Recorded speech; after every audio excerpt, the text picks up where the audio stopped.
Wow. Thursday night football matchup between the Vikings and the Chargers. Both teams wanting a win based on how they played up late. Let's show you what happened on Thursday night action. Of course, the Chargers, their last two home games, they lost by double digits. Jim Harbaugh, Justin Herbert, not trying to make that three in a row. Here's Herbert to Oronde Gadsden. That put San Diego, LA up 7-0. That was a joke, folks. I know they're in Los Angeles. Justin Herbert, again here in the second quarter, steps up and is like, I got room to run, gets a nice block there, gets the first down inside the 15 with the 18-yard gain. A couple plays later, it's first and goal. Kamani Vidal, little handoff, follows his blockers, patience. He's in for the touchdown. Chargers offense, they're clicking right now. 14-0 was the lead.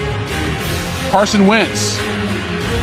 He got the start, but he's dealing with an injury to his non-throwing left shoulder sustained in London back in week 5. And that's a problem, of course.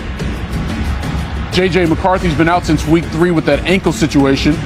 So Herbert, Ladd McConkey gets behind the defense for the 27-yard touchdown. Herbert had a career-high 420 passing yards in that week 7 loss against the Colts. 300-yard passing yard games this season. He's got 3 of them. That's most in the league. And here he is. Little pick to Joshua Matulis at the beginning, so that is not good. So that sets up Minnesota here. Wentz, Jordan Addison, touchdown. So at that point, it's a 24-10 game. We start the fourth quarter. Chargers already in position to respond. Herbert finds Trey Harris, and just like that, they put it back to a 3-score deficit. And then Wentz, gets hit, ball's incomplete, and he is clearly in pain. He would leave the game. The Chargers get the win, 37-10. Our lengthy theory caught up with Keenan Allen right after the game. Keenan, you guys scored back-to-back touchdowns on the first 2 drives. One of your fastest starts, if not your fastest start, under Jim Harbaugh. How did you guys do it today? Just everybody executing at a high level. That was the goal for this week, to come out fast, start fast, and then kind of take off from there and see what we can do. Justin Herbert bouncing back from a rough week last week. What did you see from your quarterback? Just making tremendous plays, being able to avoid the sacks as we've seen all season, getting rushed and still making the plays, still making incredible throws, and just taking us to victory. A lot of talk this week from your defense about needing to take action, less talk, more action. Looks like they kept Carson Wentz pretty off balance out there. Yeah, great job. Full team win today. Offense, defense, everybody played well. So it was good for us. After a rough kind of 1-3 patch there, what does a win like tonight teach you about your team? It was big. Quick turnaround this week. The game plan was a little shorter, obviously, with the 3 days. And, we was able to, put it together and come out and do what we're supposed to do. Keenan, congratulations. Thanks for the time. Thank you. We now bring in NFL analyst Damien Woody to break down what we saw, that dominant win for the Chargers over the Vikings. Damien, a lot to like from what Stan Humphries and Natron means. No, it's just wearing the throwbacks. I want to talk about the defense. This was the number 1 scoring defense for LA last season. This year they came in allowing 20 or more in 5 straight games. Why were they so much more productive defensively in this game? Yeah, you got to start up front. The Minnesota Vikings were missing multiple offensive linemen, and I think the Chargers did a great job of getting after Carson Wentz. He didn't have much time, to really survey the defense, and you saw it, multiple times. They line stunts and the sticky coverage on the back end, creating a couple turnovers. That's the style that we saw the early part of the season with the Los Angeles Chargers. And after that rough outing against the Colts on Sunday, they bounced back to form tonight. Of course, when you talk about the Chargers, so much of the spotlight goes to Justin Herbert on the offensive side of the ball. I mentioned he had 450 yards in that loss to the Colts, 3 games already this season with 300 yards coming in. Obviously, his development has put this team where they are right now in that division. But is he enough by himself, Woody, to be able to have this team not just get to the playoffs? Obviously, they can do that. But to win this division and take the Chiefs off that top spot? Well, we're seeing the Chiefs are absolute wagon right now. I think they're playing better football right now than they did all of last season. And when you look at this Chargers team, the one thing I'll say about tonight, they got a couple of offensive linemen back, including their Pro Bowl tackle and Joe Alt. And you saw the difference. You saw the difference in, the running game. They rushed for over 200 yards. And you saw the quarterback go out there and make plays with his legs. Justin Herbert, you saw him just go out there, and when things were breaking down, he was, running outside the pocket. Those are the type of things that he's capable of. But, going against this Kansas City Chiefs team that's playing absolutely phenomenal football on both sides of the ball, it's going to be a tall task for this Chargers team to kind of, stop this momentum by the Kansas City Chiefs. Quickly, Joe Alt, what did his return mean for this offensive line?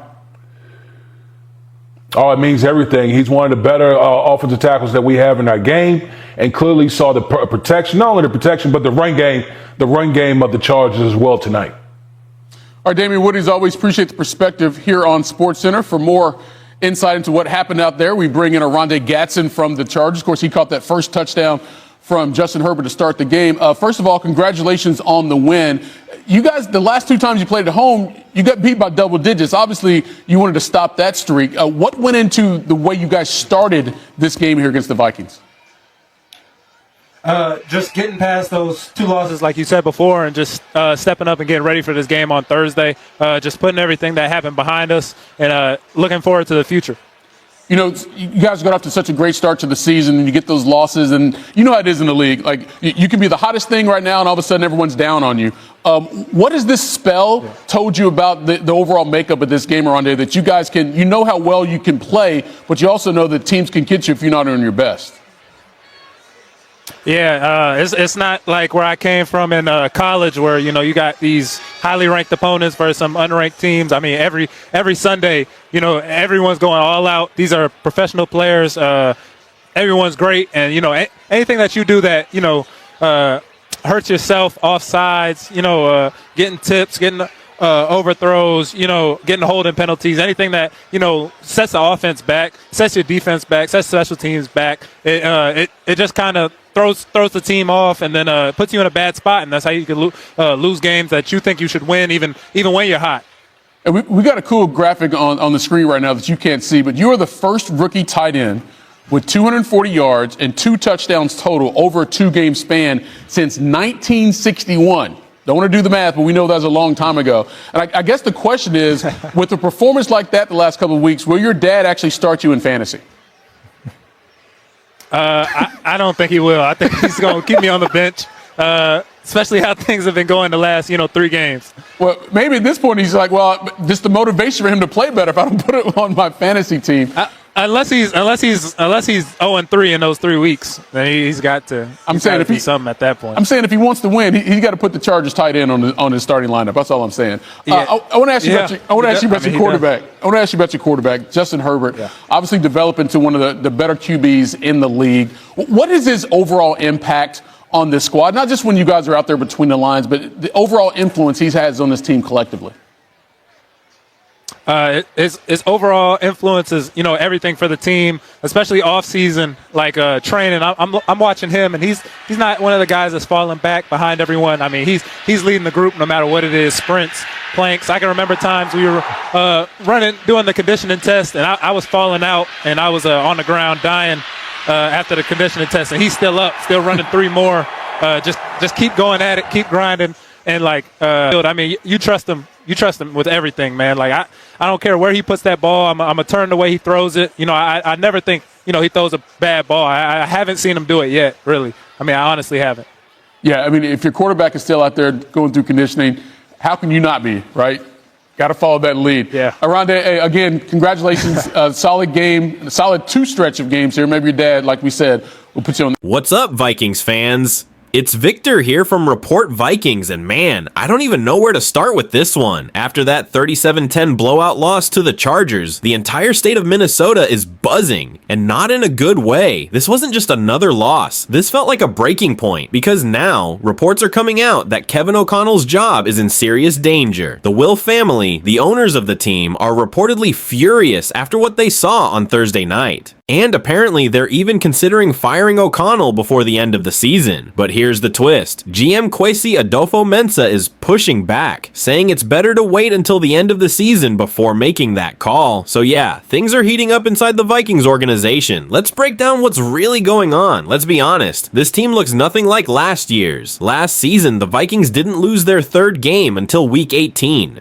This year, they've already dropped 4 games, and it's not even November yet. Against the Chargers, they looked lifeless. The offense was flat, the defense was shredded by Justin Herbert, and Carson Wentz looked completely out of sync, holding onto the ball way too long, getting sacked over and over, and finishing with just 1 touchdown and 1 ugly interception. And that's not even the worst part.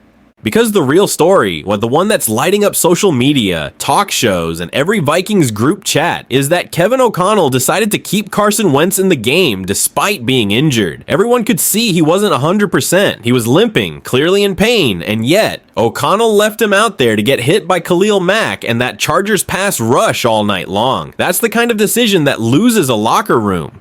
And to make matters worse, O'Connell chose to roll with a rookie backup behind him, not J.J. McCarthy, our first-round pick. That decision, which was entirely his call, is now being ripped apart by fans, by analysts, and even by people inside the building. Because let's be real, if McCarthy was healthy enough to dress, he was healthy enough to play at least part of that game. Instead, O'Connell doubled down on a wounded veteran who was getting pummeled. That's not leadership, that's stubbornness. And look, this isn't just fans being emotional. The Minnesota media is coming after O'Connell hard this week, questioning his leadership, his game management, and his decision-making with quarterbacks. Last season, he was praised for reviving Sam Darnold's career, but now the joke around the league is that maybe it was Darnold who carried O'Connell, not the other way around. Yeah, that's how bad things have gotten. People are literally saying O'Connell should have given Darnold the Coach of the Year trophy himself. It's sarcastic, but it shows the mood. Nobody's buying into O'Connell's magic anymore. Now, behind the scenes, things are tense. Like I said earlier, Ziggy Wilf, the owner, is apparently done being patient. He's angry, not just about the losses, but about the direction of the team. He's frustrated that O'Connell's play calling has become predictable, that the locker room doesn't seem as unified as before, and that the QB situation, something that should have been a position of excitement, is now a total mess. Meanwhile, Kwesi Adolfo-Mensah is preaching patience, saying, let's evaluate at the end of the year. But you can feel it. That kind of split between ownership and the GM never ends well. If the Vikings keep losing like this,